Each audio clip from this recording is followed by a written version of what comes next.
Pues ya estamos. Como siempre, cuesta un poco empezar por cuestiones técnicas, que hay que darle un montón de aparatos a la vez. Y nada, pues hoy, como ya vengo anunciando toda esta semana, tenemos a Carlos Terón en estas charlas en directo para ver si aprendemos un poquito, lo pasamos bien. Y nada, y un par de sorpresas, un par de invitados que le tengo preparadas. Yo a Carlos Terón lo conocí hace muchos años. Ahora lo veréis el efecto que le ha hecho el paso del tiempo, no, el confinamiento. Yo lo estoy viendo ya aquí en pequeñito. Y venga, voy a darle paso, que ya lo tengo aquí, le doy paso. Ahí lo tenemos ya. Buenas. ¿Qué tal? Que iba a contar cuando nos conocimos hace muchos años haciendo cortos aquí en Salamanca. Y nada, no sé si te acuerdas cuándo fue la última vez que nos vimos. También hace muchos años, yo sí me acuerdo. La última vez, no, a ver, no me acuerdo ahora cuál fue la última vez. Pues fue una puta casualidad que yo estaba viviendo en Madrid entonces, y en una fiesta de María Cabello, que tú no estabas allí invitada por María Cabello, que sí, más sí. como María lo peor. Y ahí estabas, y me acuerdo que hiciste un chiste sobre tu apellido, coincidencia con Charlize, que era tu prima. Sí, bueno, esto es un clásico, lo de Charlize. Todo el mundo me pregunta si nos felicitamos el año y todo esto y tal, pero bueno. Y nada, y la verdad es que, joder, pues eso, pues hacía mogollón de años que no nos veíamos, y el otro día, como empecé con estos directos, pues me acordé de ti y dije, ¿cómo contacto yo con Carlos? Y tenía por ahí una agenda en Excel de entonces, que yo soy tengo Diógenes, un poco Diógenes informático y lo guardo todo, y busqué Carlos Terón y ahí estabas. Así que te agradezco, te lo agradezco. Nada, mantengo el número, eso es lo que me sorprende. O sea, que todavía ¿Sí? no haya tenido que cambiarme de número por haberla liado por ahí en algún sitio. Sí. Pues nada, qué tal te va? ¿Cómo estás estos días? Pues bueno, bien, aquí en este proceso de asimilar a Robin Williams en El Rey Pescador, que es un poco la idea del look. Yo tenía justo, o sea, una semana después, o sea, cuando empezó el confinamiento era cuando yo iba a estrenar la peli, entonces yo Sí, tenía justo. previsto hacerme venga, pues ya toca prensa, no sé qué, me afeito y todo, ya iba a hacerlo todo bien. Y entonces, como vino todo esto, desde entonces he decidido no tocarme hasta que se pueda ir a una barbería y que me lo hagan en condiciones, porque yo sé que la voy a liar. O sea, las manualidades no son mi fuerte y la peluquería, a pesar de que he hecho vídeos de peluquería, conozco la teoría pero no la práctica. Ah, sí, Entonces, has estado viendo vídeos de YouTube por si acaso. no, he hecho. Ah, has hecho. Sí. Ah, vale. En Salamanca Yo hice también, yo una, también. pues hice un curso, y eran 50 vídeos pequeñitos y entonces pues yo los edité y todo eso. Entonces, en teoría te puedo hacer mechas, en la teoría. A mí no. Luego que lo haga bien. Hay suficiente para hacer ahí algún lío te puedo hacer. Pero bueno, a pesar de eso, pues nada, he decidido dejarme aquí esta barba hasta que se termine todo esto. Y entonces, aparte de eso, y de esperar así una pelota que se llame Wilson y todas estas cosas, pues Todos como esos todo el mundo, chistes, todos estos claro, chistes que han hecho últimamente. eso es. Pues en casa y lo que hablábamos, trabajando mucho. O sea, estoy justo en esa fase, como era terminar peli antes de arrancar otra cosa y tal.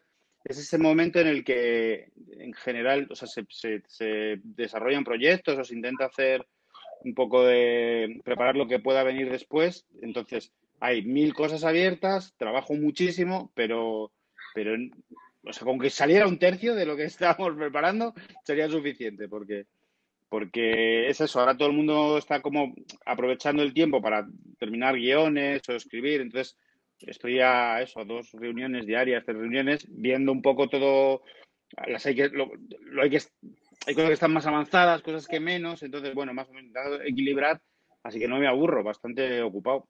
O sea que estás liado con otros proyectos, no estás con Claro. con Operación Camarón. No, no, de hecho Camarón estaba terminada, así es que estábamos a una semana de estrenar.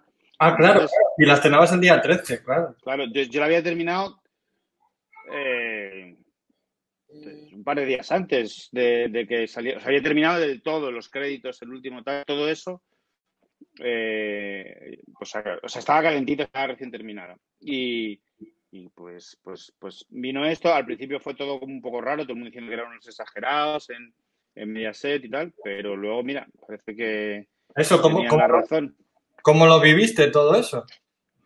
Pues hice todo el proceso porque, o sea, yo pasé por todas las fases como todo el mundo de esto es una exageración, Claro, claro. todo eso. Pero yo, o sea, cuando ya se decidió, yo pasé una semana de incertidumbre si se iba a posponer el estreno o no.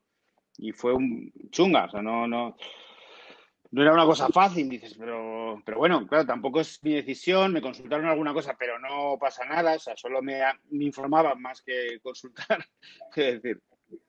Y entonces, cuando ya asumí que iba a pasar, que se iba a retrasar, entonces es cuando me di cuenta de lo serio que era el tema. Entonces, yo recuerdo que esa semana todavía fui al teatro y ya estábamos en eso de un tercio, no sé qué, y veía compañeros, actores, amigos y tal, hombre, tal, y yo, no, quieto, no me beses, no, tal, no sé qué.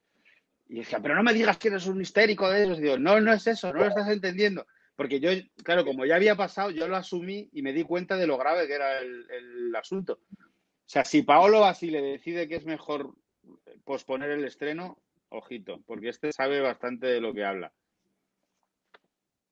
Pues yo viví una situación parecida hace muchos años. Yo estrenaba un corto, y la verdad es que lo contaba el otro día también en otro directo. Estrenaba un corto, no recuerdo cuál, creo que era Carlitos, en el Cine Capitol, ahí en Madrid, el 11M, el día el Wow. jueves aquel de Atocha, y también pasó lo mismo. Pues aquello, claro, pero era el mismo día, entonces sí me acuerdo que me llamaron, ¿qué hacemos? ¿Se suspende? No sé, porque claro, acuérdate que aquello fue que no se sabía casi ni qué había pasado. Así que sí, sí. ¿Y qué te iba a preguntar sobre esto es lo que interesa a todo el mundo? Ya lo iremos analizando un poco. ¿Cómo se empieza haciendo cortos en vídeo a lo cutre a llegar a dirigir las pelis de las más taquilleras hoy por hoy? ¿Cómo fueron aquí los inicios en Salamanca con los cortos con Interruptus? Espérate, Yo recuerdo Quiero recordar que yo estaba rodando Guateque, o uno de estos cortos míos, eh, y no sé quién me dio una invitación para el estreno de un corto tuyo, que creo que fue La Ley de Murphy, en el Teatro del Cajaduero, que se llamaba aquí antiguamente. Y lo fui a ver y me acuerdo, no es peloteo, te lo juro, creo que nunca te lo he dicho, pero a mí me encantó. O sea, o sea, sí, porque cuando veas cortos de los que estábamos empezando, pues son cortos torpes para mí, ¿vale? ¿Sabes? De planificación, de un poco de edición, fallaban cosas, pero el tuyo te podría gustar más o menos el contenido, pero en cuanto a narración, ritmo y no sé qué, a mí me gustó mucho. Y ya Interruptus ya yo me partí, lo he visto el otro día además, otra vez lo he vuelto a ver y yo me parto el culo con Interruptus. Ese término técnico, ¿no? De partirse el culo. Sí, sí, sí, sí, sí. Por eso, porque tiene, Pues, ¿sabes? Tiene chispa, no tiene eso de edición, de planos, no son planos ahí estáticos, o sea, no sé. o sea, lo que he intentado desde el principio era buscarle, o sea, siempre he estado relacionado con el humor y un poco con entre comillas, con la acción. No quiero decir que sea, o sea, tampoco es el mundo este Michael Bay, que eso sí que es imposible, ¿no? Pero como esa comedia de acción es algo que me ha interesado siempre y entonces eso era, para aprender a hacer eso, pues hubo que inventarnos un montón de cosas y luego también eran unos años en los que, claro, que era una locura. Ahora cuando doy clases alguna vez o lo que sea, me preguntan este proceso, digo, pero si tienes una cámara en el bolsillo, o sea, puedes probar y hacer cortos ya, ahora mismo, o sea, sales a la calle y tal. Nosotros cuando tuvimos la cámara de vídeo, bueno, fue una locura, que era de mi tía, o sea, una cabrona que venía de Canarias. Entonces, bueno, pues la usábamos para eso, hasta que ya conseguí yo comprar una, que también me trajeron de Canarias. Entonces, claro, era investigar y tal. Y en ese momento, además, yo tuve la suerte de que Rodrigo Cortés, que era amigo de mi hermano mayor, pues me invitó a visitar. Él empezó haciendo Super 8. Yo le he ayudado a, o sea, con la propia cinta Super 8 a cortar. Él tenía una moviola pequeñita para pegar. Yo solo he visto cómo lo hacía. Y luego, pues cuando llegó el momento de los cortos de vídeo, pues Rodrigo lo tomó como práctica para él y él era el que montaba los cortos. Entonces, también sale en The Ruptus, de hecho, está Sí, está sí, de sí. actor ahí haciendo. Entonces era una cosa de juego, por un lado era un juego, pero por otro lado, pues sabiendo cómo es Rodrigo, todo era un aprendizaje. De hecho, sus cosas, las cosas que hacía él, cuando él ya rodó Joule, que es su primer corto en 35, yo estaba allí de auxiliar de lo que fuera. Y luego cuando se puso a montarlo o sea, montó en su casa, yo me ponía detrás de él, en su casa, en la silla, él se ponía a montar y yo estaba detrás sin decir nada, solo mirando cómo hacía. Entonces, claro, era un proceso de me daba igual estar 25 horas mirando cómo hacía eso, porque para mí era todo fascinante. Ver cómo probaba un corte de un lado a otro. O sea, yo era muy feliz probando todo eso. Entonces, esos cortos lo que intentábamos hacer es, dentro de los materiales que teníamos y las posibilidades, pues hacerlo lo más divertido por un lado, pero que tuviera ese toque. Entonces, yo recuerdo, o sea, hicimos un montón de cosas muy locas. Probamos a reventar un repollo con una peluca para una cabeza, que no funcionó. O sea, todo tipo de cosas para hacer efectos. O el clásico traveling con silla de ruedas, que sí que funcionó. Mi amigo Antonio, que vino de Madrid para hacer la fotografía de estos cortos, ya empezábamos a trabajar, se inventó una especie de Steadicam que era una caja de metal que pesaba bastante, donde se atornillaba la cámara y entonces contrapesaba con cartones de leche.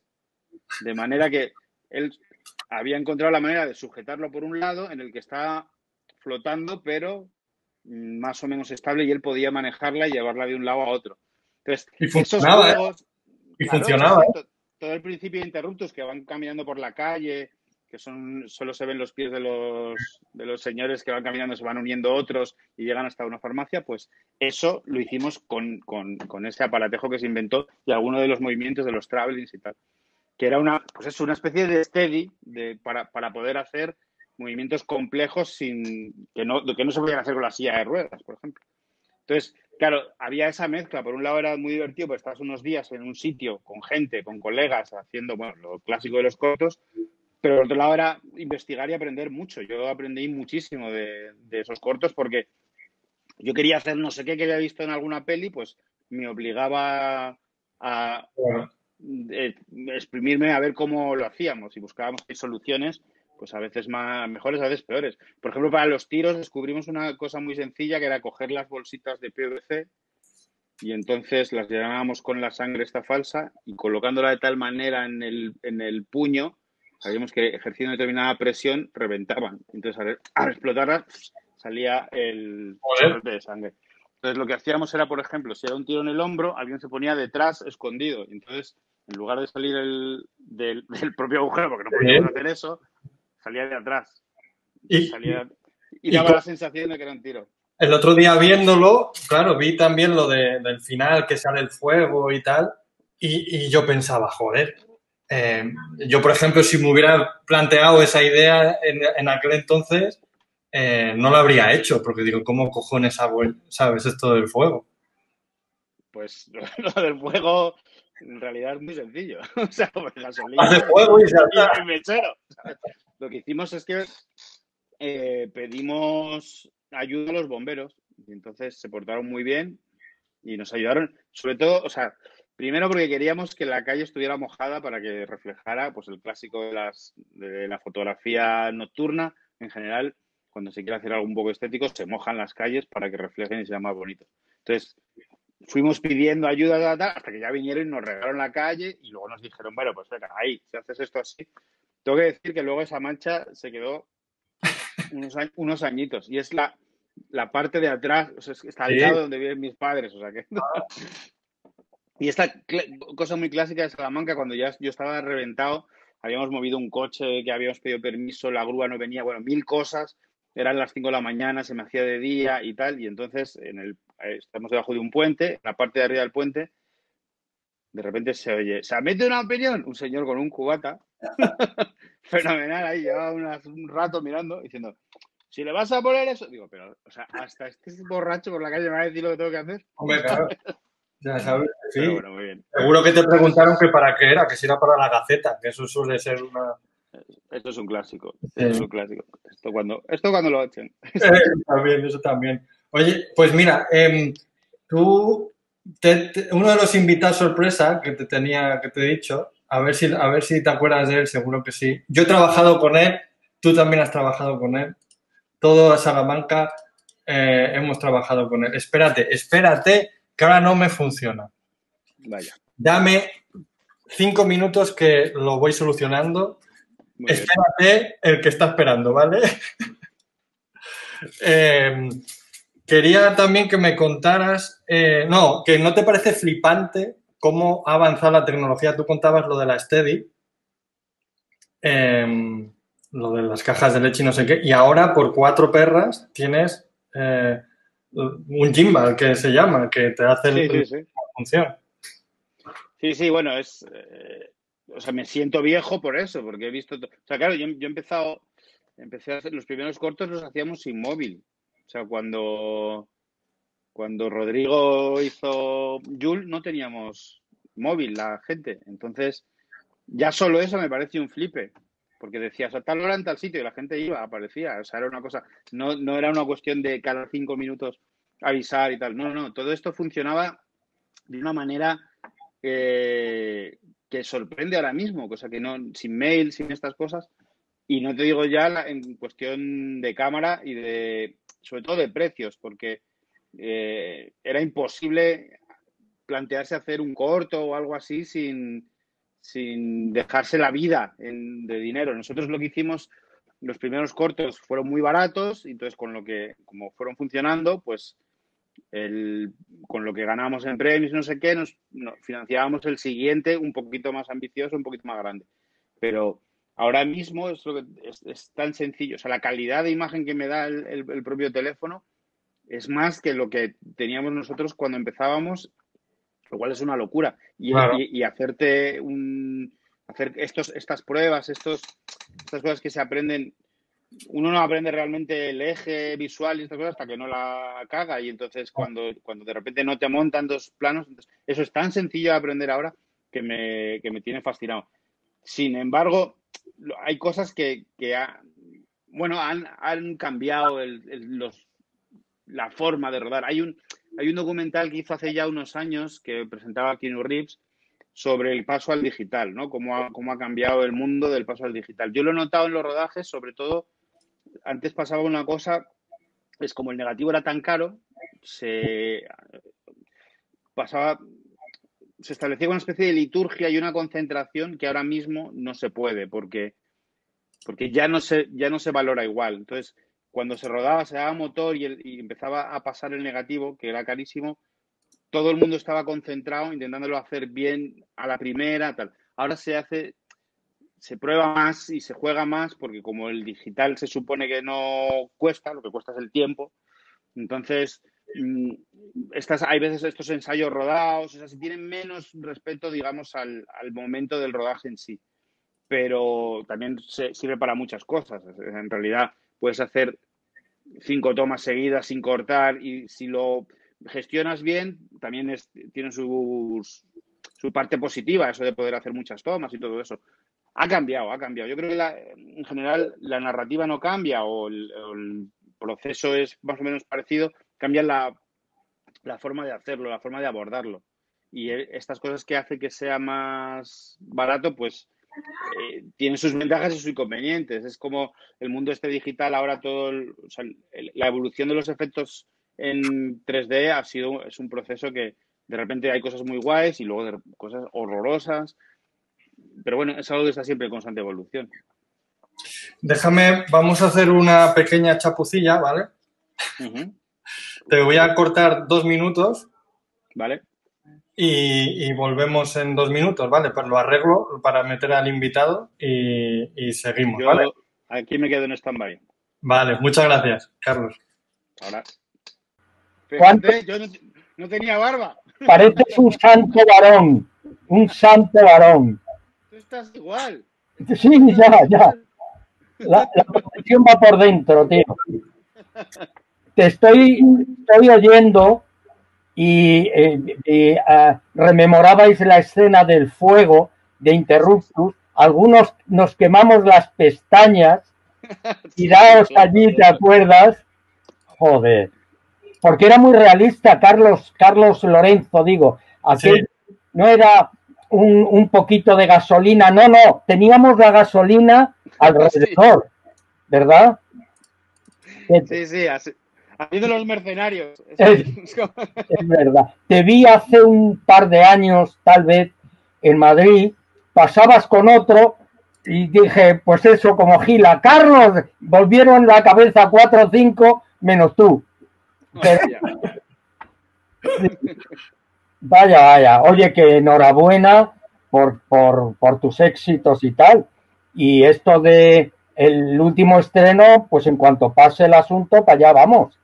En principio, septiembre, eso está planteado así para septiembre, a ver qué pasa, a ver si todo evoluciona como debe ser y en septiembre nos vemos. ¿Y tú qué tal estás?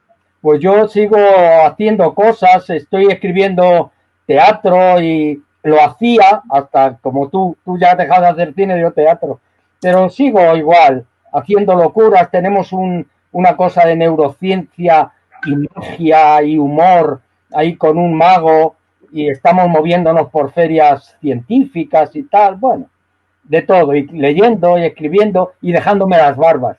¿También? Pues nada, para los que no sepan, porque como os habéis liado aquí a hablar, bueno, Ángel sale en Interruptus, no sé si sale en algún corto más de los inicios de Carlos. Es el prota de Interruptus. El come mierda. Sí, lo de Rodrigo, en todo aquel que hizo Rodrigo de la Metamorfosis. Aquello sí que era artesanal, tío. Sí, hicimos hasta la nieve que caía por fuera, joder. Sí, era divertido. Heroico, ¿eh? Me acuerdo por ejemplo, con Jules, que todavía no era digital, era de película, ¿no? El rodaje. Había 2 tíos solo para el objetivo de la cámara, para limpiarlo, para que no hubiera un pelo. Tremendo, ¿verdad? Maravilloso, sí. Lo decías tú ahora, cómo ha evolucionado. Ahora se hacen varias tomas y tal. Pero eso a lo mejor relaja un poco. Bueno, como se puede repetir, ¿no? Sí. También. Sí, es otra técnica, es otra forma de hacerlo. O sea, ahora ya, antes era la concentración absoluta, ahora, bueno, hazte otra vez, repite, tal. Se trabaja de otra manera. Yo procuro encontrar el equilibrio cuando ruedo, que no sea todo, ¿sabes? Una fiesta constante, pero tampoco que si hay un error que no pasa nada, que se tome como con tranquilidad. Que antes era más dramático. Se nota en las pelis, que no, sí que no está tirado, porque tú sabes que hay muchas películas ahora que, venga, tira material, ¿no? Y entonces, y algo se nota. Oye, qué alegría verte, tío. Sí, verte joder, de aquí para arriba, porque el otro ni se te ve. ¿No me ves? Verte de aquí para arriba. Muy bien. Bueno, ya casi parecéis de la misma edad, porque es verdad que Ángel yo siempre le veo igual. Claro, Ángel nos está esperando a que todos lleguemos a su... Claro. ¿Sabes? Él se ha quedado congelado, se ha hecho como Walt Disney, se ha quedado y ahí se ha quedado en el mejor momento, en el momento más George Clooney, interesante, tal.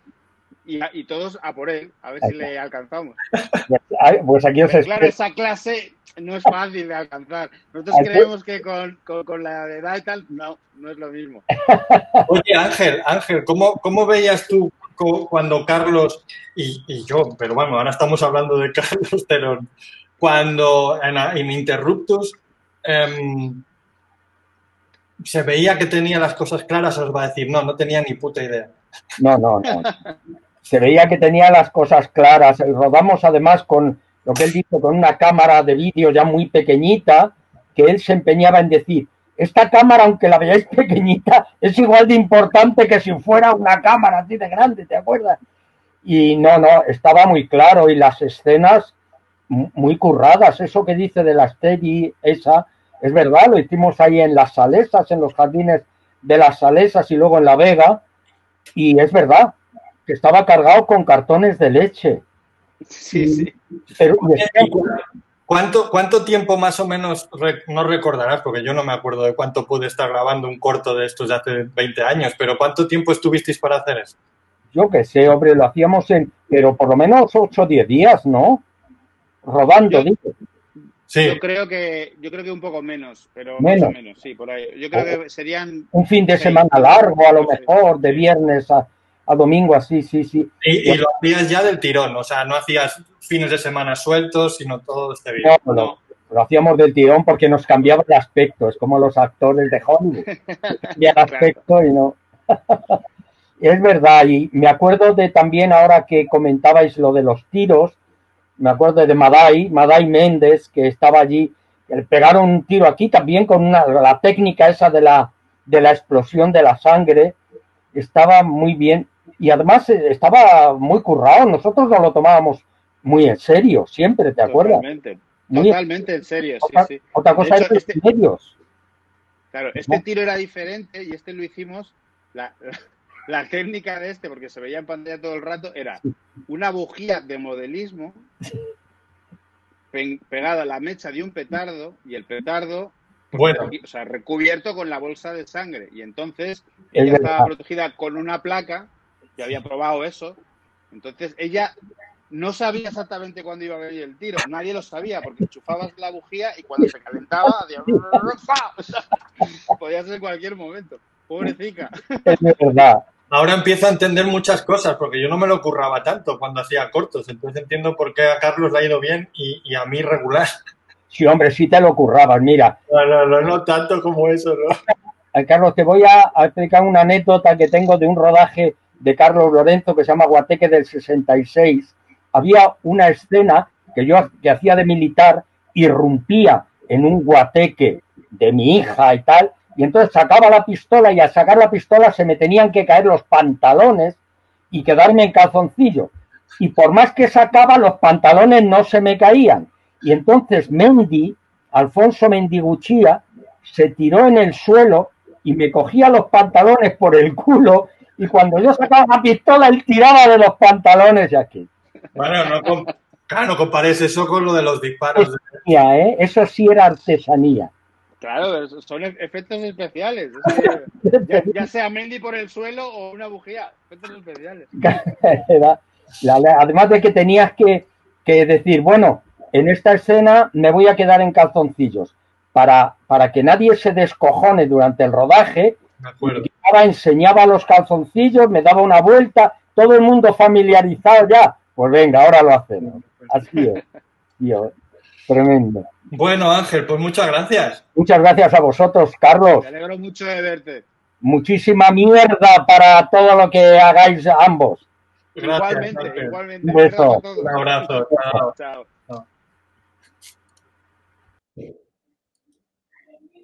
Pues esa es una de las sorpresas. ¡Qué maravilla!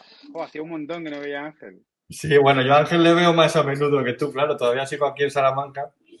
Y es que ya voy poquísimo, además, a Salamanca, ya muy pocas veces. Pues sí. Voy de vez en cuando, porque tengo a mis padres y mi familia y tal, pero ya no, en general, o sea, de hecho, no, últimamente pues paso cada 2 años o así, por azares he pasado un tiempo fuera, estuve 8 meses en Barcelona, luego el año pasado estuve en Sevilla, entonces ya todavía es más complicado ir a Salamanca. Madrid es fácil, pero si estás ya en otros sitios más lejos, ya, bueno, voy poquito. Y te iba a preguntar, volviendo a todo esto.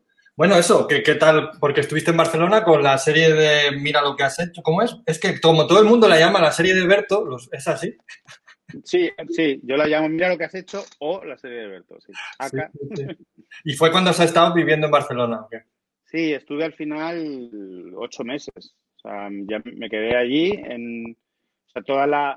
hicimos todo, preparación, rodaje y postproducción, y iba y volvía a Madrid de vez en cuando, no todos los fines de semana, pero bueno, era relativamente sencillo, el AVE es muy rápido y es una...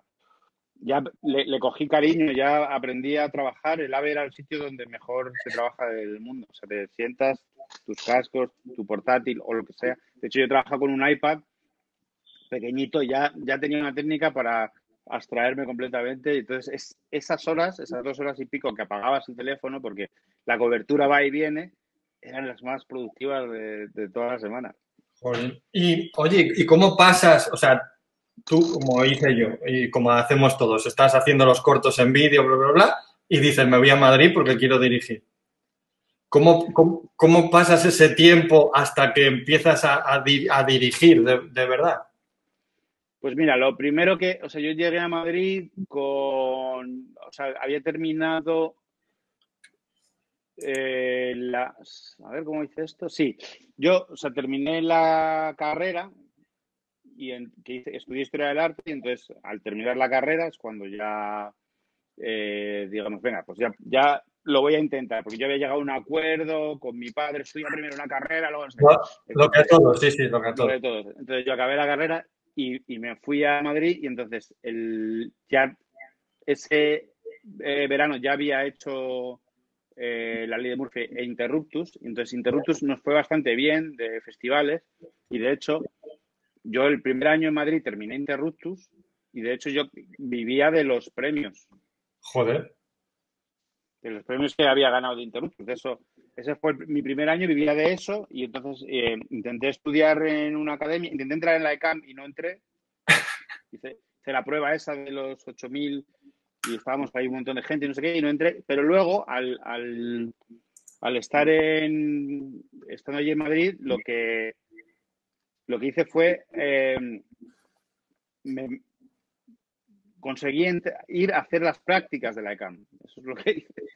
Porque la estructura de la escuela era, o sea, no querían ayudarse entre ellos como ayudante de dirección o digamos que no se lo facilitaba porque me parece que entraban 12, luego en segundo estaban 6 y luego en tercero 3. De manera que como los iban sacando, como era un proceso de selección tan gordo, pues era a tus compañeros no los ayudabas a ser ayudante de dirección porque es que te iban a quitar el puesto. Es una cosa un poco rara.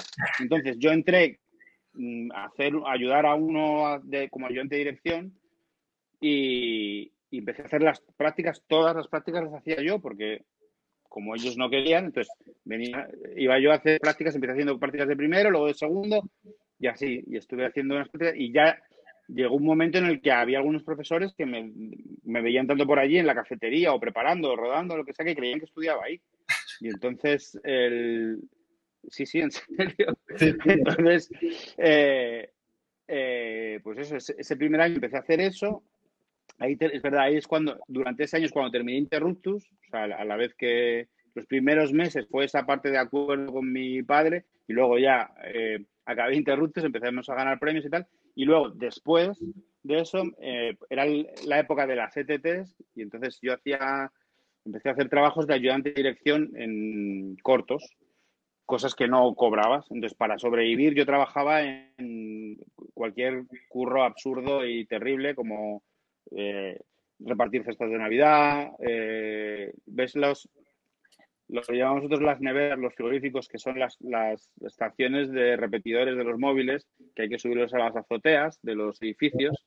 Pues entonces subíamos, a veces se podía subir hasta el último piso en ascensor y luego el último tramo era a mano y otras veces no había ascensor. Entonces tenías que subirte 5 pisos con otro tío. Ahí. Bueno, pues esos trabajos hacía, digamos, para sobrevivir y luego hacía cortos. Entonces, con los cortos, De pues más o amiguetes, menos. eso, cortos de amiguetes de gente que fuiste conociendo. Claro, sí. Recuerdo, en esa época yo fui a Béjar a estuve haciendo el making of del corto de Jesús García, Sí, sí, sí. hoy Jesús Colmenar, que mira, lo está petando ahí con La Casa de Papel. Desde entonces nos conocemos, desde antes, claro, desde Salamanca. Pero es eso, yo estuve ahí haciendo de ayudante y haciendo el making of, pero que luego hacíamos como había 2 unidades, pues por la noche era maquinista en una unidad que tenía que hacer unos insertos, de no sé qué. O sea, esas cosas. Entonces, cuando terminábamos de hacer los cortos, pues eso, una temporadita de trabajar. Mira, uno de los trabajos más duros que he hecho es cuando las vigas de hormigón o las que se hacen los puentes de las autopistas, las ponen en la tierra, son gigantescas. Tú las levantabas a pulso. Exactamente. Las ponen sobre unas traviesas de tren porque si no se hunden en el suelo, en el terreno, y no hay Dios que las levante luego. Sí. Entonces, eso las ponían y luego mandaban a 2 idiotas a recoger las traviesas para volverlas a usar, que estaban clavadas en la tierra. Y entonces era coger traviesas y subirlas a una furgoneta y así comíamos. Mientras tanto, pues eso, haciendo cosas, cortos de ayudante de dirección o lo que sea. Y luego, el propio Corto Interruptus me llevó a través de Eduardo Miguel, que también lo conocerás, a hacer una prueba para hacer una promo de Antena 3 y entonces le llevaron el corto, hice la promo, funcionó y entonces durante una temporada estuve haciendo cositas pequeñas de publicidad y así digamos que fui entrando más o menos en la rueda un poco más profesional. Yo siempre desde fuera, como eso de Antena 3 no lo sabía, desde fuera siempre había pensado que un poco lo que te había dado un empujón fue el Goya por el documental, que no he conseguido ver, que lo he buscado por ahí y no lo he conseguido ver. Y yo pensé que había sido eso un poco. ¿Qué? ¿Perdona? No, que hace mucho que no lo veo, que tampoco te pierdes nada, no te preocupes. No, me da miedo volverlo a ver, me da miedo volverlo ahora. No, o sea, digamos que ese proceso, yo entré ahí en esa rueda un poco más profesional y yo cuando hicimos, ya habíamos montado una productora pequeñita con el señor de la Steady de las cajas de leche y tal, pues montamos una productora entre varios para trabajar en cosas pequeñas de publicidad y tal. Éramos 6 al principio, luego 4, al final nos quedamos 2, bueno, los procesos normales. Y entonces, ya ese documental lo hicimos con esa productora, ya entramos ahí con eso. Ese documental llegó a los Goya y eso lo que sí me ayudó es hacer el siguiente corto un poco más ambicioso, que fue Impávido. Que lo intentamos levantar, buscamos subvención, no recibimos nada. Después del Goya ya fue un poco más sencillo, lo de las subvenciones y las ayudas y tal. Y entonces conseguimos levantar el corto para poder rodarlo y lo rodamos en Salamanca, de hecho. Sí. Pues eso de aquello sí que me acuerdo, pero ¿ves? Bueno, yo desde fuera, ¿no? Tenía las fechas mezcladas. Pensé que Impávido había sido antes que lo del Goya y todo eso. Claro, no. O sea, yo Impávido ya lo rodé. Cuando rodé el corto, yo ya estaba haciendo cortinillas de publicidad en Antena 3, que eran ahora ya no se hacen así, pero cuando se cortaba publicidad y salía algún famosete, alguna cara de la cadena. Entonces, estos eran bastante creativos. Yo aprendí mucho ahí también, porque de repente usar los cromas, los efectos y todo eso.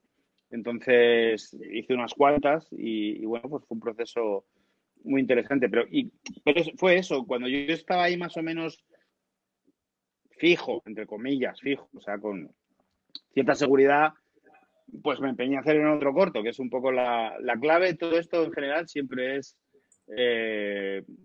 cuando estás así un poco seguro, tirarte a la piscina a otro sitio donde no estés seguro. Es la forma de avanzar, porque si no te quedas ahí donde en tu área de seguridad, entonces no avanzas nada. Y de repente, ¿cómo te llegó Fuga de Cerebros 2? Pues mira, Impávido, cuando hicimos Impávido el corto duraba unos 22 minutos. Y entonces mis productores, los productores que ya había conocido aquí en este proceso de trabajar como ayudante de dirección y tal, estos productores me dijeron, mira, tienes 20 minutos, si buscamos otros 70, hacemos una peli de 90. Entonces, ese era el plan. Así, ¿no? Claro, con poco, o sea, quiero decir, porque ahora no teníamos un puto duro, nadie. O sea, y los productores estos hacían lo que podían, ¿no? Entonces, ese fue el plan. Entonces, lo que hicimos, el guión de Impávido, que lo escribí con Alfonso Aranda y con mi hermano, con Roberto, buscamos la forma de que esos 20 minutos quedaran no como el final ni como el principio, sino como una cosa intermedia. Dividimos la historia en 3 y quedaba como en el bloque central. Buscamos la forma así de alguna manera rescatar todo lo posible del corto para poder rodar y tal. Entonces todo eso iba para adelante, íbamos a conseguir financiarlo, estaba todo en orden, todo funcionaba, estábamos ya a puntito y entonces vino la crisis, la del 2008, esta, La del y lo 2008. tumbó. Ah, Claro, y lo tumbó todo. Entonces todo se fue a la mierda y entonces el proyecto se paró. Entonces después de que se parar, de hecho recuerdo además en un momento en el que cuando pasó todo esto nosotros contábamos con una ayuda también para poder hacer el largo de Impávido. Pues eso, se cayó, perdimos la ayuda y en ese momento yo estaba, no sabía qué hacer, muy jodido y tal. Me llamó Rodrigo, me dijo, vente a Barcelona y te haces el making de Buried. Y estuve ahí, lo Vamos, cual fue, que lo habías hecho, no que haya visto el making of, pero sí, sí. pues, y la verdad que me ayudó mucho, porque de repente, además, pues, yo tuve la sensación de estar en el proceso de una peli histórica, o sea, que es historia del cine, y la verdad que es de las experiencias más interesantes y, o sea, ver a Rodrigo enloquecido trabajando siempre es una locura. Pero verle hacer esta peli fue un proceso muy, muy interesante y siempre se lo agradeceré. Entonces, yo en ese proceso pues no tenía nada después de Buried y tal. Los siguientes, Jesús Colmenar había entrado en Los Hombres de Paco y entonces me dijo, mira, o sea, comedia, acción, esto te lo vas a hacer tú con la punta de tus caprichos. Y entonces llevé Impávido el corto, lo vieron allí y me dijeron, mira, pues te hacemos una prueba y entré a hacer Los Hombres de Paco. Los Hombres de Paco, los capítulos que hice fueron rápidos, baratos y funcionaron y todo esto. Y entonces Alex Pina, Sí. que es el creador de La Casa de Papel ahora, pero también de Los Hombres de Paco, me propuso hacer Fuga de Cerebros 2. El problema es eso, es que yo hice primero Impávido, pero como fue tan complicada y tal, se quedó en una nevera. Entonces me dijo hacer Fuga, yo terminé Impávido, hice Fuga, se estrenó Fuga y luego se estrenó Impávido, aunque en realidad... Y entonces, o sea, las fechas que veas en el IMDb o lo que sea, pone primero Fuga, pero en realidad es al revés. Lo que pasa es que una peli ayudó a la otra. El haber hecho Impávido ayudó a Fuga a que confiaran en que ya había hecho una peli y tal, todo esto. Y al revés, como Fuga funcionó, pues eso ayudó a la distribuidora de Impávido a salir con la peli. ¿Y tú cómo te sentías nervioso o tal cuando ves o cuando... Porque no, o sea, pasas de dirigir cortos y cosas más pequeñitas a una serie, Los Hombres de Paco, que funcionaba súper bien, ¿no? Es decir, yo me pongo en esa situación y a lo mejor pues el primer día o los primeros días llegaría histérico. ¿Tú cómo ibas?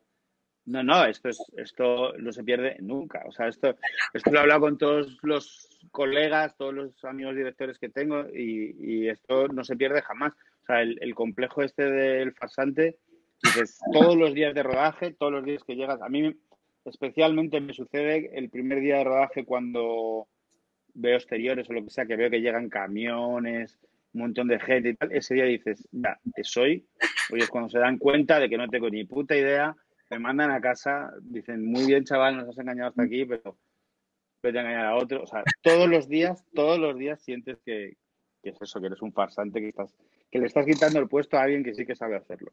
Porque, claro, yo viendo la peli, la de Es por tu bien, que ahí tienes no es por desmerecer a otros actores con los que has trabajado, pero claro, tener a Coronado, a Javier Cámara en primer lugar y luego Roberto Álamo, que es un pedazo de actor, no es tan conocido como ellos dos, pues esto tiene que intimidar un poco o no. Claro, a mí me ayudó mucho el proceso de la tele. O sea, en la tele, cuando haces series, al final acabas trabajando con gente con la que a lo mejor, o sea, que a priori no entraba en tus planes, porque de repente es un episódico de no sé qué, no eliges tú, te toca otro capítulo, lo que sea. Entonces, claro, yo había trabajado ya con Juan Diego. Si te has pasado Juan Diego, ya puedes con todos los demás. Juan Diego es el monstruo final. Después de Juan Diego, todos los demás ya son. No, Juan Diego es maravilloso, pero es una bestia. O sea, es de los actores, de los mejores actores que ha habido y habrá en España. sea, da vértigo ver las cosas que ha hecho Juan Diego. Y trabajar con él es maravilloso porque es un señor, bueno, pues tiene sus cosas también, claro. O sea, es un señor ya. Entonces, después de eso, pues aprendes más o menos. Entonces, siempre hay un proceso y hay una parte en la que siempre suceden, bueno, como pasa en la vida, en todas las relaciones sociales, te mides con otro, ves como tal. Entonces, los actores siempre necesitan saber que están en buenas manos. Es una cosa básica.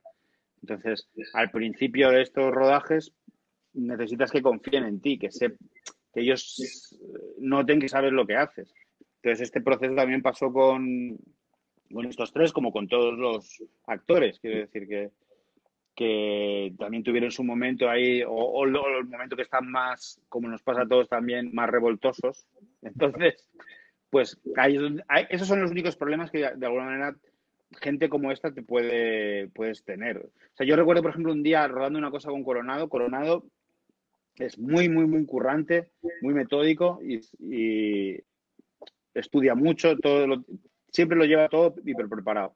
Entonces, estábamos rodando una secuencia en la que el resto de actores no lo llevaba tan preparado. Y fue él el que les echó la bronca. Echó una bronca maravillosa, con mucha educación, y entonces fue muy, muy, muy interesante verles estudiar ahí en el catering a todos los demás para estar al nivel. Eso es cuando te toca alguien como él, pues ya está, es que te ayuda y te hace parte del trabajo. Sí, si no, pues tienes que hacerlo tú. No, te iba a preguntar una cosa, que es por eso ha surgido esto. Eso, cuando los ves ahí a estos tres y tú estás ahí, es lo que dices, de repente no pasa por tu cabeza y dices, ¿y yo qué pinto aquí al lado? Porque claro, Coronado ya era famoso cuando tú estabas aquí en Salamanca haciendo Interruptus. Pues, ¿qué piensas? O sea, algún momento sí que es un poco como que eso, exactamente. ¿Qué hago aquí? Al final, bueno, soy director de cine, que es lo que siempre he querido ser. Y entonces eso mola, pero no dura mucho. O sea, luego te pones a trabajar y a trabajar. Claro. Oye, y he visto que en Operación Camarón es un poco... coges a todos los actores o a muchos de los con los que ya has trabajado. ¿No? Hay un poco de greatest hits, sí. Sí, o sea, en Camarón lo que sucede, como es andaluza, o sea, es una peli que sucede en Cádiz y está rodada entre Cádiz y Sevilla y tal, tiene ese punto, pues muchos sí que son de los que yo conocía de haber trabajado con ellos, andaluces, los que a mí me gustan más o los que me hacen más gracia o me resultaban más adecuados para esto porque ya los conocía. Entonces, hay cierto equilibrio porque los tres protas principales, los que tienen los personajes más largos, nunca había trabajado con ellos, que son Julián López, Nene, Carlos Librado y Natalia de Molina. Pero confío en que más adelante pueda volver a currar con ellos porque son maravillosos y nos hemos hecho muy colegas y lo hemos pasado muy bien. Por lo que te gustan a ti meter miles de personajes, pues es probable. Bueno. Mira. No, pero son gente que, o sea, si hay gente con la que conectas y te lo pasas bien y tal, entonces es fácil que luego quieras volver a trabajar con ellos. ¿Y qué opinas de Canco? Canco es...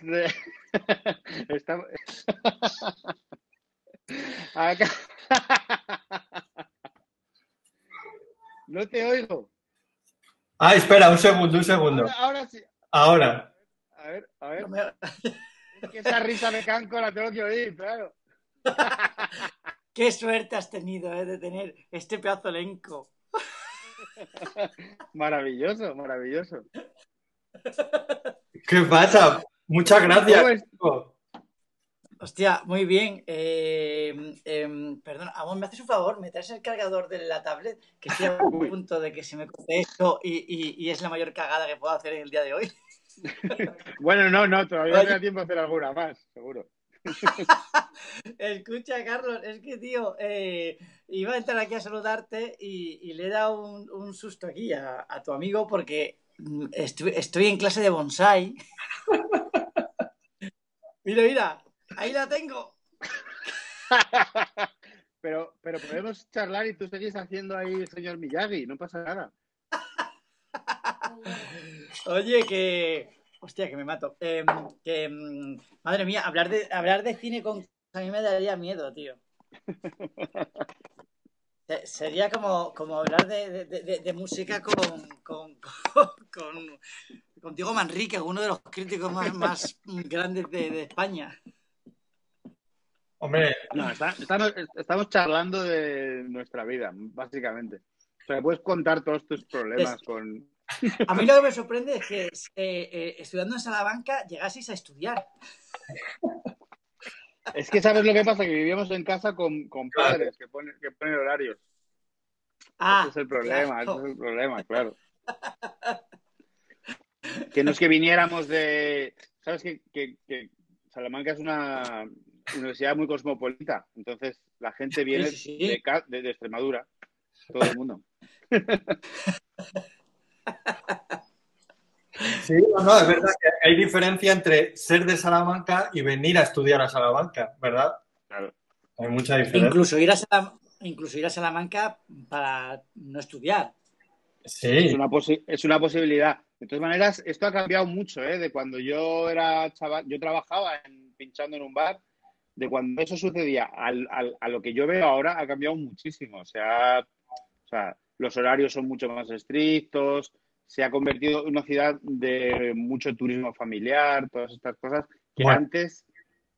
No sé si todavía... ¿Tú crees que se mantiene el desfase universitario como para hacer un desmadre a la americana, pero a la salmantina? Yo creo ¿Tú crees que sí? Yo creo que sí. A mí me parece, a lo mejor soy yo que he perdido las ganas. No, y que no vienes casi, has dicho antes.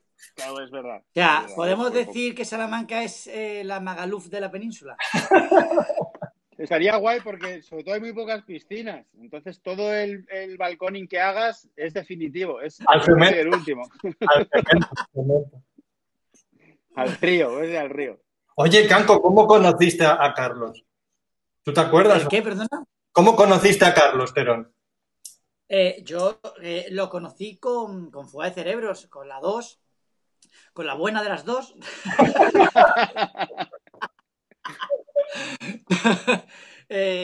Ahí lo conocí y de hecho, claro, lo conocí en una época relativamente tensa porque Carlos se enfrentaba a toda la presión de una cadena detrás de él de haz la película más taquillera del próximo año. Entonces... Sí, eso fue así. Uy, se ha ido. De cine de autor. Sí. No, te vemos regular, Canco. Comprometido, sé que, pues... No. Te vemos regular. Pues mira, tío. El wifi. A ver, espera, que me voy al salón. No, me voy al salón con mi cargador. De la mansión, te va al salón verde o al salón, porque... No está muy lejos de mi casa, Canco. Ah, ¿no? Ahora mejor. Vivimos relativamente cerca, sí. Ahora sí, ahora te oí. Vemos el techo, pero bien. ¿Me veis bien y me oís? Bueno. Mira, ayer te veía mejor, pero bueno, ahora cogerá la wifi. ¿Ahora bien? Ahora, bueno, vamos a intentarlo. ¿A qué estabas diciendo de Fuga de Cerebros 2? Yo conocí a Carlos en el rodaje de Fuga de Cerebros 2.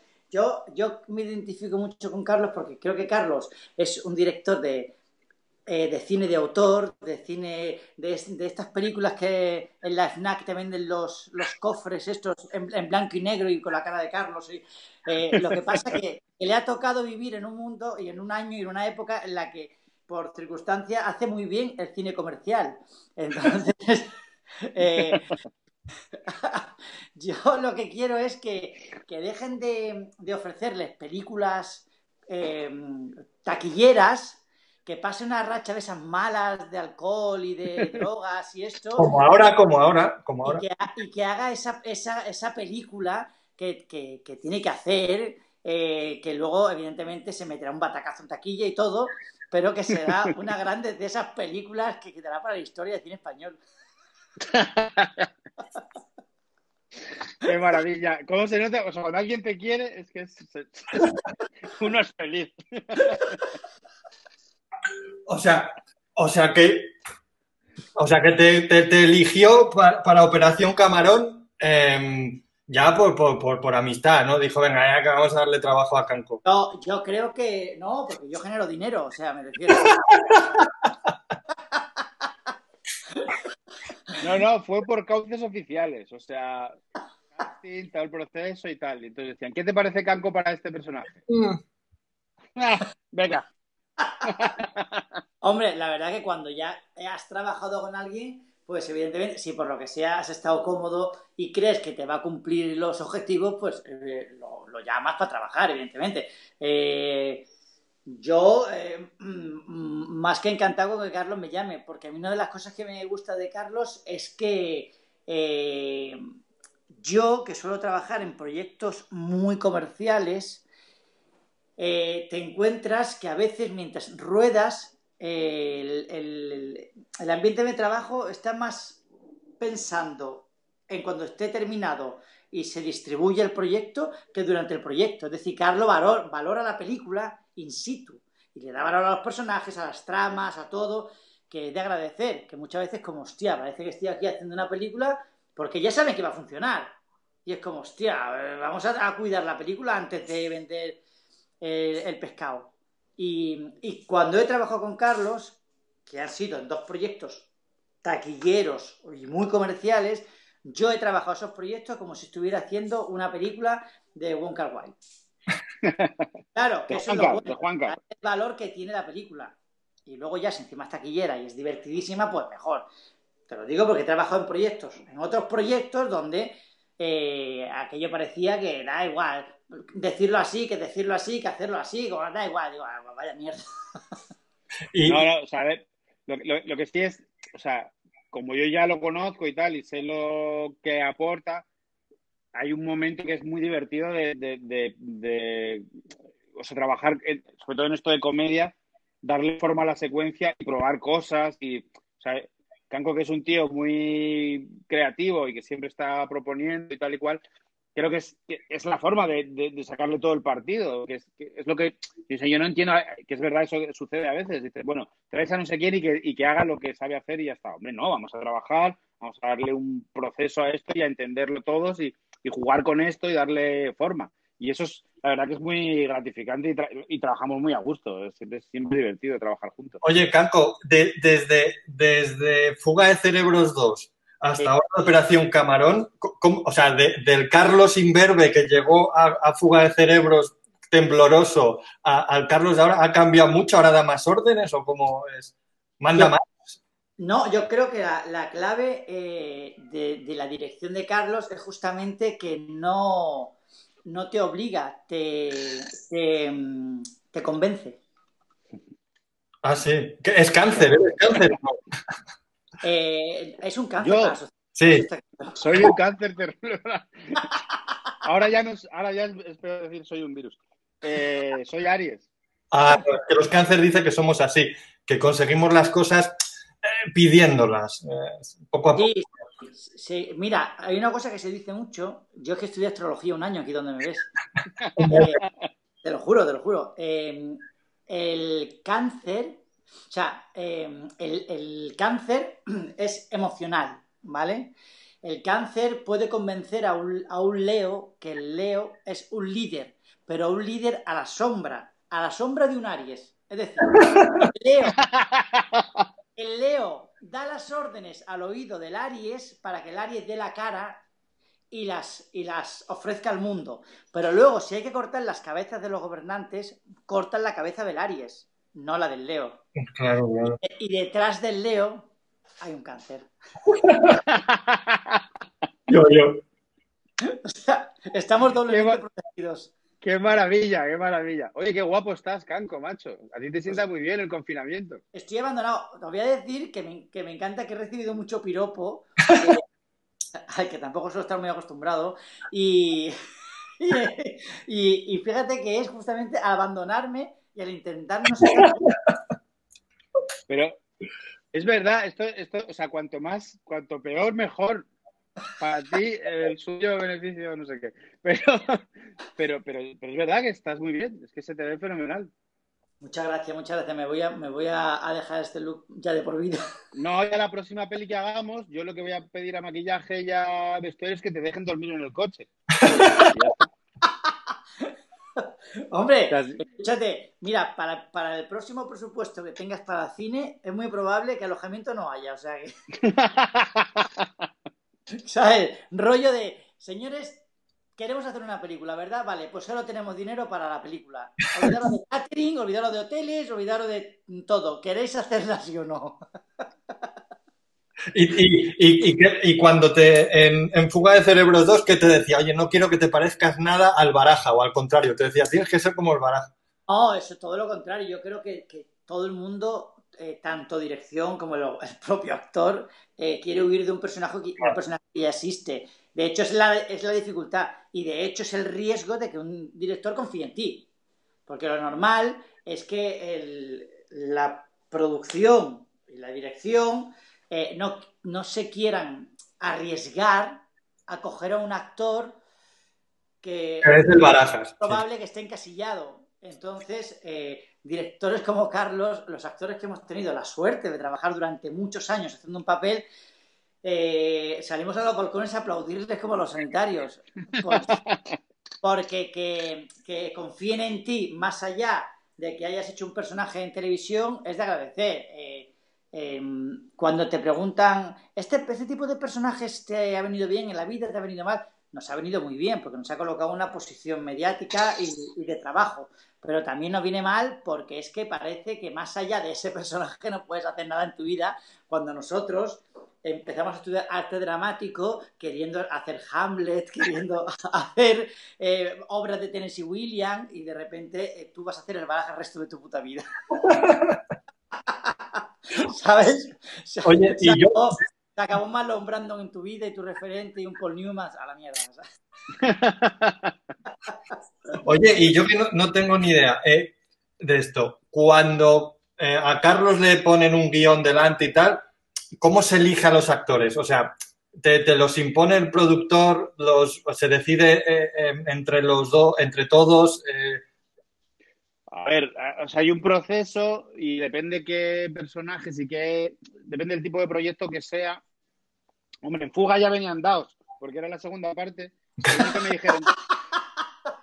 único que me dijeron, hay que hacer más dinero, pero no va a estar Mario Casas. Dije, bueno,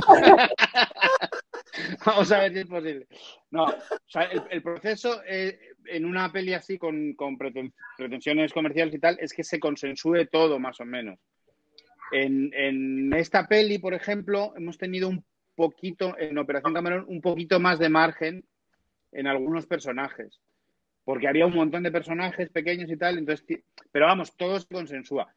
Para mí lo importante es tratar de equilibrar energías y hacer, mira, yo, por ejemplo, el proceso de que sea Canco, el personaje que tiene Canco, que pasaba mucho tiempo con Julián Villagrán, al cual conozco también, es un gran amigo, entonces me parecía que las energías de uno y de otro podían funcionar muy bien y todo, y encima Miren Ibarguren, que es la que lidera ese grupo. Entonces, claro, es lo más divertido del mundo. Si tú esto Miren, Canco, Julián y tal, lo planteas para la cadena, no creo que te pongan problema. El problema es si de repente quieres poner a, yo qué sé, a Kanko a hacer de Ali, de Mohamed Ali. Ahí, Claro, dices, pero es que claro. se lo va a currar, no te preocupes, que lo va a hacer de la hostia. Ya, pero no va a crecer. Sí, va a crecer, se va a operar. O sea, eso es lo complicado, eso es lo verdaderamente complicado. Cuando tienes una cosa muy, muy arriesgada, pues que te hagan caso. Siempre se busca para los principales un poco de tirón, pero yo qué sé, o sea, no siempre es la elección más obvia, es la que se puede tener y entonces se abre camino a otras cosas. Por ejemplo, tener como, en Lo dejo cuando quiera, David Verdaguer como actor de comedia de blockbuster no tenía, había hecho alguna cosa, pero en ese sentido fue un riesgo que todo el mundo asumió con cierta alegría y que luego resultó bien, vamos, que no pasó nada, vamos.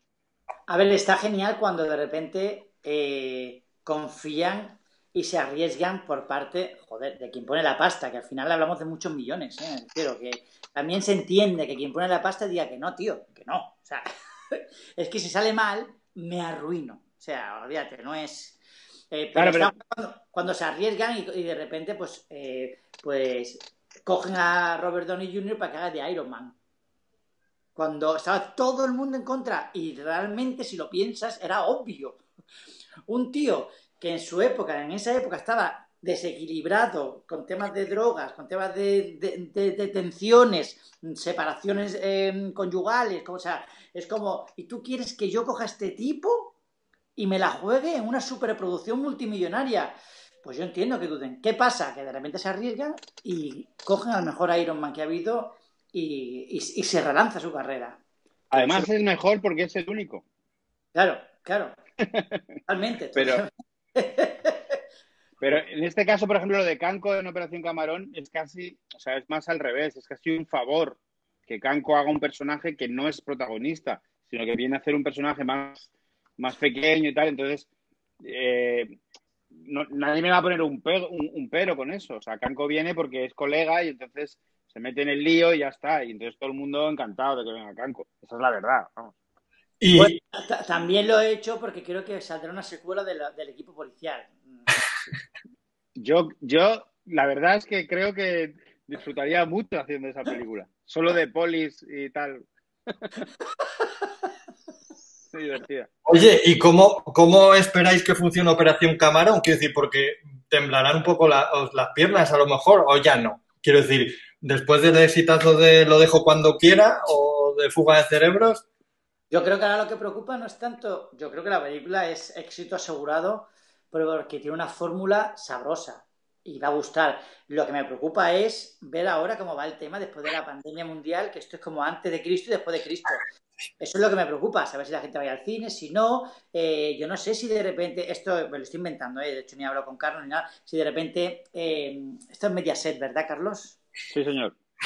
Si de repente Mediaset decide lanzar la plataforma digital en los cines, yo qué sé, ¿sabes? Te digo, ahora va a cambiar mucho esto, porque si de repente dice, mire, es que si los cines van a estar a un tercio, si no sé qué, es que no nos interesa, o la guardamos al 2021 verano, o no tengo ni idea, tío. En principio, se supone que poco a poco se irán estrenando. Lo que no sé es la cantidad de gente que por ley va a poder ir a verla, no que quiera, que puedan. ¿A ti qué tal? O sea, ¿Qué te han dicho? o sea, perdona. Bueno, ¿qué te han dicho? Bueno, nosotros tenemos en principio para septiembre, esa es la fecha que tenemos, pero claro, nadie sabe exactamente qué va a pasar. Nadie puede decir seguro 100%, porque nadie sabe qué va a pasar, Claro. cuándo será la nueva normalidad. Todo esto no sabemos. Entonces, mira, esto solo me reafirma en lo de siempre. Al final te juegas la película en un fin de semana, si va bien o va mal y tal, y tomarlo así, es decir, tú tienes que tratar de hacer la mejor película posible independientemente de cómo vaya a ir, porque creo que las pelis al final se juzgan bien cuando ya ha pasado un tiempo, porque cuando ya no hay expectativas, ya no hay, sino cuando ya de repente la recuperas, pues eso, está en tu estantería, o de repente la ves un ciclo de no sé qué, es cuando realmente ves si las pelis responden como peli a lo que querías hacer, porque juzgarla así en este momento, entonces nosotros estábamos muy contentos porque cuando ya ellos pude enseñarle la peli a los actores, la vieron, la disfrutamos mucho ese pase porque se rieron, lo pasaron muy bien, fue una peli divertida y tal, y lo que estábamos recibiendo era muy bueno, de críticas y todo apuntaba a que iba a ir muy bien. De repente sucede lo inexplicable. O sea, yo qué sé, ¿qué pasa? La peli es la misma. El día antes y el día después de la pandemia es la misma. Y es una peli que espero que el que la vea la disfrute, lo pase bien, que para eso lo hemos hecho y hemos puesto mucho trabajo y mucho cariño en esta peli. Luego ya que vaya más o menos gente, es que ya casi te digo que no está en nuestras manos. O sea, la peli va a estar igual de bien o de mal durante en septiembre que el año que viene en marzo. Voy a haceros dos preguntas, que es más o menos la misma. ¿Tú, Carlos, no te apetece hacer, como decía Kanko, una peli que no sea una comedia? Y y Canco, ¿tú te verías haciendo, seguro que sí, eso, Shakespeare o una peli más seria? Yo, más que ¿Deseándolo? fíjate, yo más que Carlos haga o no haga una comedia, que yo creo que hay comedias que a mí me encantan. Yo lo que digo es que cuando trabajas al final para gente muy potente y con un presupuesto potente, te exigen una serie de objetivos. A mí me encantaría pero estas cosas solo se las permiten a los grandes, pues como Scorsese o algo así, que es como toma el dinero y es lo que te dé la gana. A mí me encantaría que a Carlos le hicieran eso una vez, que le dijeran, toma la bolsa esta, toma, haz lo que te dé la gana. Pero bueno, eso es un sueño que supongo que cualquier director tendría, que pueda trabajar con su guión, con sus actores y con una bolsa llena de pasta para cubrir cualquier necesidad de, de equipo técnico, de localización y de lo que sea, que puede irse a grabar a Canadá y se puede venir luego a Cuenca y puede... Hombre, eso sería maravilloso. Pero eso no quita que no quiera hacer una comedia. Porque parece que hacer una comedia es menor, como cine de autor o como cine... Entonces, para mí, déjame que te reformule la pregunta. Y es, Carlos, ¿te gustaría hacer esto, ya sea comedia o no? Vale. Bueno, a ver. Sí, a ver. No, de alguna manera, yo en este terreno no estoy incómodo, digamos que me gusta, lo que pasa es que no quiero hacer la misma peli todo el rato, efectivamente. Entonces, yo creo que me gustaría probar otras cosas, sobre todo es no hacer, o sea, es hacer cosas diferentes. Y dentro de la comedia he hecho cosas muy diferentes, no tiene nada que ver Operación Camarón con Mira lo que has hecho, por ejemplo, no se parecen en nada, o sea, pero a mí me resultan interesantes por algún motivo. Entonces, mi aspiración es eso, es hacer cosas diferentes y en algún momento hacer esa cosa sin la presión de la taquilla, que es verdad que tiene su losa y que de repente hay cosas que, pues eso, que no puedes, o sea, incorrección política o determinadas cosas. Aún así, hemos ido más o menos manejándonos todo este tiempo y hemos colado cositas por ahí, pero bueno. Es que O sea, lo que me apetece mucho es jugar en otros terrenos con el terror y el thriller y tal. Porque además yo creo que el terror y la comedia están muy relacionados. Tienen mecanismos muy parecidos. Y eso siempre me apetecería explorar mucho eso. tienes algo por ahí. Sí, hay siempre. Todos teníamos un montón de proyectos. Lo que pasa es que ya sabes que No, que los no. proyectos son solo proyectos. Entonces, bueno, pues siempre estoy ahí con la intención de intentar hacer algo así y también algo más parecido a lo que dice Can, algo más personal, quizá eso pida menos presupuesto, pero bueno, yo creo que para eso me parece que más adelante, con un poco más de madurez, lo haré mejor. Pero yo creo que tú, Carlos, ya tienes mucha más facilidad para conseguir un proyecto así. Ah, y otra cosita, que no quiero tampoco que se malinterprete. Yo en lo que se dice siempre, y yo lo creo profundamente, es más difícil hacer una comedia para mí o sea, es más difícil hacer reír que hacer llorar. Eso se dice siempre y yo estoy completamente de acuerdo. Yo no sé si eso es así del todo, pero sí que hay una cosa, que hay un camino en el que sí que se hace, que es del stand-up de la calle, o sea, el que hace el monólogo en un bar, sí llegas a un Oscar con Tom Hanks, pero Daniel Day-Lewis no llega a hacer el monólogo. Ese camino, o sea, Daniel Day-Lewis no se atreve con la comedia. Hace sus cosas en algunas películas, pero sí que hay un proceso que es complicado. Entonces, en general, los actores de comedia siempre hacen una cosa que es doble trabajo, porque cuentan la historia, son narradores igual que los otros y además hacen gracia, hacen reír. Ese equilibrio, eso es lo que hace que sea tan complicado. Luego hacer reír, hacer llorar, todo esto es más complicado. Es verdad, son frases hechas y tal, pero el trabajo que exige una comedia es doble en cierto sentido, porque tienes que hacer avanzar la historia y a la vez tienes que hacer gracia y que sea divertido. Aún así, pues no sé si es más difícil hacer no sé qué película o Ciudadano Kane o tal. Todo eso siempre es relativo y comparar pelis no no son caballos de carreras, no son fácilmente comparables, yo creo. Ya. Bueno, Canco, pues muchas gracias por tu tiempo. Muchas gracias a vosotros. Que Vuelve a los bonsáis. Ya me quedan 10 minutos de clase, a ver si entro a despedirme ahora. la próxima, Tienes que enseñar lo que estás haciendo. la próxima semana, justo el sábado que viene a la misma hora, ¿Sí? en vez de a Carlos, voy a tener a Manu Sanabria. También. ¡Anda! Sí. Así que Mi primer director. él es el culpable de que estés aquí hablando con Carlos. Bueno, oye, pues muchas gracias. Nada, yo prometo tener la voz de Víctor Clavijo de aquí a unos años y hacer más drama, me comprometo. Venga, Cuando me pase al drama te llamo, Canco, para hacer un personaje torturado y tal. Días sin huella, la versión actual. Muchas gracias, porque yo además he tenido la desgracia de ser una persona muy triste en el cuerpo de un payaso, entonces sufro la desgracia de tener que hacer reír por obligación, pero yo soy un triste que le gusta Nacho Vegas y escuchaba The Cure con 15 años, o sea... sí. Bueno, Oye, gracias de verdad. muchas gracias Canco. por este rato. Un abrazo. Hablamos luego a ver si coincidimos sacando al perro. Chao. Venga. Chao.